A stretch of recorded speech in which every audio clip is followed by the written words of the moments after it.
పేదలను దృష్టిలో పెట్టుకొని ఆనాడు ఎన్టీ రామారావు గారు 70 రూపాయలతో స్టార్ట్ అయినటువంటి ఈ పెన్షన్ పథకం ఇవాళ 4,000కి చేరింది అధ్యక్ష. వృద్ధులు ఎవరైతే ఉన్నారో వాళ్ళ మెడిసిన్స్ కొరకు లేకపోతే కష్టకాలం ఉన్నప్పుడు ఉపయోగపడుతున్న ఒక మంచి ఉద్దేశంతో పెట్టి ఈ పథకం ఒక అద్భుతమైన పథకం అధ్యక్ష. ఆ రోజు 70 రూపాయలతో స్టార్ట్ అయిన పథకం తర్వాత రాజశేఖర రెడ్డి గారు 200 చేస్తే మళ్ళీ చంద్రబాబు నాయుడు గారు 1000 రూపాయలు చేరింది అధ్యక్ష. తర్వాత మళ్ళీ చంద్రబాబు నాయుడు గారే దాన్ని 2000 చేరింది అధ్యక్ష.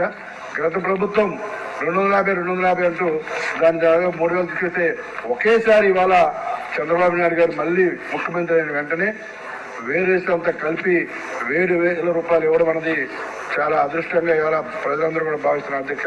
ఇచ్చిన మాట ప్రకారం దాన్ని 4,000 ఒకేసారి చేస్తూ అలాగే వేరేసి కూడా కలిపి 7,000 ఇచ్చినందుకు ప్రత్యేకమైన ధన్యవాదాలు అధ్యక్ష. అలాగే అధ్యక్ష ఇవాళ మీరు చూస్తూ ఉన్నారు ఆ ప్రభుత్వంలో చాలా మంది కూడా మీరు గ్రహిస్తే కొంతమందిని ఉద్దేశపూర్వకంగా తీయడంతో పాటు చాలా మందిని ఉద్దేశపూర్వకంగా తీశారు అధ్యక్ష పెన్షన్ నుంచి. ఈరోజు వాళ్ళందరూ కూడా చాలా తీవ్ర ఇబ్బందులు పడుతున్నారు అధ్యక్ష. ముఖ్యంగా 1000 ఎస్ఎఫ్టీ ఉంటే చిన్న సిటీస్లో అయితే 1000 ఎస్ఎఫ్టీ దాటితే ఆ పెన్షన్లోకి రావట్లేదు అధ్యక్ష. ఇద్దరు పిల్లలు ఉంటే కింద ఒక ఫ్లోర్ పైన ఫ్లోర్ ఉన్నా కూడా అది 1000 ఎస్ఎఫ్టీ దాటుతుంది అధ్యక్ష. అలాగే అవుట్ సోర్సింగ్ చిన్న ఎంప్లాయ్మెంట్ ఉన్నా కూడా 12,500 శాలరీ ఉన్నా కూడా అలాగే వెళ్ళిపోతుంది అధ్యక్ష. ఇంకా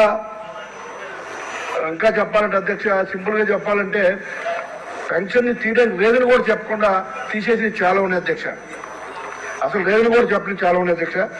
ఇప్పుడు మంత్రి గారిని అడుగుతా ఉన్నా అధ్యక్ష, ఆ విధంగా అన్యాయం జరిగినటువంటి వాళ్ళకి కొత్తగా పెన్షన్స్ మళ్ళీ మనం ఇస్తున్నామా లేదు కొత్త పెన్షన్స్ కూడా మళ్ళీ మనం ఎప్పుడు ఇవ్వబోతా ఉన్నాం? చాలా మంది పెన్షన్లు అడుగుతా ఉన్నాం అధ్యక్ష. కొత్త పెన్షన్స్ మనం ఎప్పుడు ఇవ్వబోతున్నాం? అన్యాయం జరిగిన వాళ్ళకి మనం ఏమన్నా న్యాయం చేసే విధంగా చర్యలు తీసుకున్నామని మీ ద్వారా తెలియజేస్తున్నాం అధ్యక్ష. నెక్స్ట్